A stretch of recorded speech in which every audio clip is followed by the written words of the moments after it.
bikum député Yewwi Askan Wi fañ doon xamal toogaanu ñaxtu ca buntu assemblée nationale allah si du quotidien moo ñu ko xamal la leen naqari nag mooy ne fa ñoo ñaawlu na assemblée nationale di doxee te lu ji njaaga nag ke ko jiite di président assemblée nationale Amadou Mame Diop moom lañ jàpp na daal xab si kim rek la fa fañ koy gestuloo luñ ko sant mu def te lu neex nguur gi lay nekk waaye ñoom député ku jégi lépp luñ sàkku duñ leen faale te duñ ko def démocratie amul assemblée lépp a bloqué info yéene kaay ne député Yewwi Askan Wi kay fa ñoo mer ba futt Guy Marius Sagna ak ñam àndal préfet bu Ndakaaru fa leen a xaaye woon na leen joxuma leen digal ci seen toogaayu ñaxtu boobu waaye faale wuñ ko sax ne nañ ko far force fra force doole mbaam fañ koy def te def nañ ko niki démb ca buntu assemblée lañ nekk di yooxu amul lu ñàkkut njiitëram Macky Sall jàpp na ab dictateur la buur di bu mi lu ko neex def ci réew mi jaay doole ñi ñuy jàpp tëj kaso ñu bàyyi leen lii yéene kaay na fañ caa yokk ne ñi ñu war a jàpp dëgg tëj kaso mooy ñi nga xam ne rapport Cour des comptes bi fa feeñal ne fa ñoo tappale sàcc xaalisu corona bi te ministre yañ ca tudd ba léegi kenn wooluwul leen les échos yéene kaay na ko voilà gis nga xaalisu corona boobu ngay wax enquête kat ya waa dig ya ña ngay woolu ay daaj yu bëri dem nañ toog bañ déglu leen maanaam ci gàttal enquête ba léegi tey mu jeex te benn ministre nag ooguñ ko te foogu mën a danañ leen xoo ca la mu oo Ousmane Sonko moom ma yor kàddug laayeen yi muy Mamadou Lamine Laay mooy jàmm ak dal ci réew mi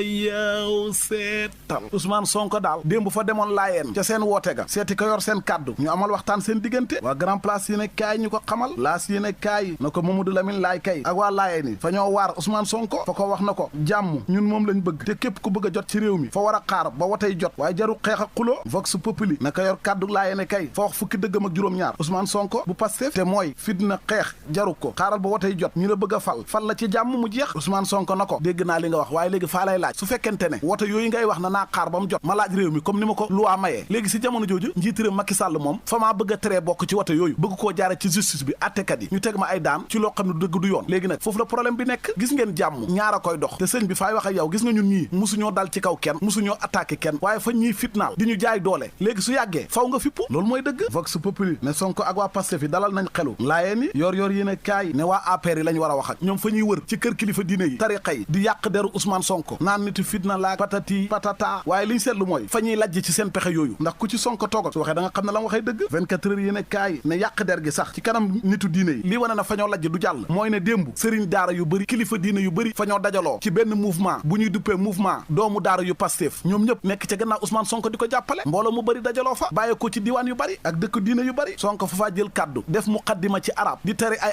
alquran gaa yi di yuuxu ndax kontaan ca moom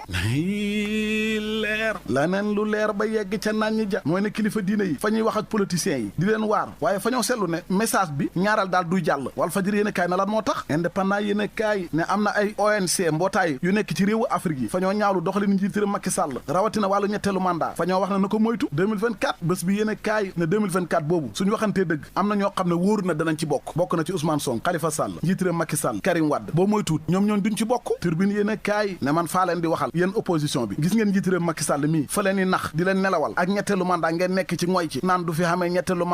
mandat te li leen narara yéen ku jige ba ngeen dee tere leen bokk ci wote yi mooy parrainage bi code électoral bi loolu la ñu war a lijjanti ña war a lijjanti problème bu mag buñ am muy waa PDS yi ñoom 2024 seen candidat bi ba léegi nekkul ci réew mi Karim Wade te loolu kaala ndax bala nga naan naam fa nga fay nekk l'observateur ne faa ci yokk la neen ngonk responsable yu mag yu PDS yëpp fi mu toll ni fa ñoo dee wet te Karim a leen rey ak seen parti bi nga xam ne fi mu toll ni fa nekk comment diggante dund ak dee leer laneen lu leer ba yegg ca naan ñi ja mooy ne xàtteeb Adji Sarr Ousmane Sonko fa mel ni daal xam nañu ci dox tànki jàmm ngir ñu teg yëf yi ci suuf critique yéen a kaay ñu ko xamal lépp ngir bañ fitna ci réew mi source ay yéen a kaay ne plainte bi Ousmane Sonko defoon maître Gabi Sow fi mu toll ni dossier boobu fa jaxasoo de ak ka ko tàmbali woon muy ki fi nekkoon procureur Ousmane Diagne xam nga fi mu toll ni toxal nañ ko yoratu dossier ba ki yor dossier Grand Train du Sénégal DG GTS Mame Samba Ndiaye ma ngay wax gis-gisu njiitu réew Macky Sall bu rafet ak politique ferroviaire bu mucc ay bi nga xam ne mi ngi koy doxal ci réew mi fukkeelu ndaje ak juróom-ñett muy congrès mondial ci kuréelu chemin de fer yi moom lañ doon amal ci réewum Inde mu dem fa yëkkati kàddu yi ni mel l'évidence yéen a kaay moo ñu ko xamal lii yéen a kaay dëggal ko laneen luy dëgg mooy ne benn ci mbootaayu jàngalekatu alquran ya nekk Kaolack ndangaan jàng nañu juróom-ñeenti junne ak juróom-benn fukk ak juróom-benn kaamil lépp ngir jàmm ak dal ci réew mi imaam Cheikh Tidiane Ali Cissé moo war a amal tëj tëla jàng xatmu ba l'évidence yéen a kaay ñu ko xamal la mu ñu xamal moom libération mooy bañkat ba dëkk Kaolack ndangaan te ñu jàpp ko tëj ci kaso gi Azoura Fall kenn ci farandoori Ousmane Sonko yi léegi génnee nañ ko ca kaso ga defaat ko beneen garde à vue ndax fa am beneen vidéo boo xam ne bokkut ak li mu wax njiit réew Macky Sall bañ jàpp tëj kaso déedéet beneen vidéo bi fa doon wax naan Adji Sarr bés bu ñu amalee procès moom fa koy rey libération na boo mooy tuur nag fañ koy duuraat beneen mandat de dépôt su ko defee mu gën a garaaw ba tey yéen a kaay bi ne fanweer ak benn ña ñu tegoon loxo ci keroog procès Mame Mbaye Niang bi ak Ousmane Sonko ñoom ñooñu ñetti weeru kaso boo mooy tuur moo leen di yot tàggat yaram Barcelone fori na new Barcelone mbuqeeti nañu ko dana dee de Man United moo fa jaar fi mu jaar ak équipe nationale li muy rafet yépp moom Aliou Cissé nee na bàyyee gudde doyala gud fa bëgg a jëlaat beneen coupe d'Afrique record yéen a kaay ñu ko xamal l'évidence yéen a kaay di ñu xamal mbir mu reetaan lu waay ca géeja waay benn waay daal fañ koo jàpp fitnaal ko ndax nee nañu yoo yaay fa xam ñaari xale yu góor yoo xam ne fañ koo nuyu jox ko loxo waaye biñ ko nuyoo rek ñu làmb seen tuba ya gis na seen affaire yi dem na maanaam seen xawra ya yaa yóbbu sama bagage yi delloo ma ko bagage yi jàmbur ëpp naa yóbbu de delloo leen ko loolu mooy àddunay góor di kuñ ko yóbbul de yàqu nga yaxet nag laa yow bagage yoo xam ne su paane rek nga dof waxuma laa ñu di ko yóbbu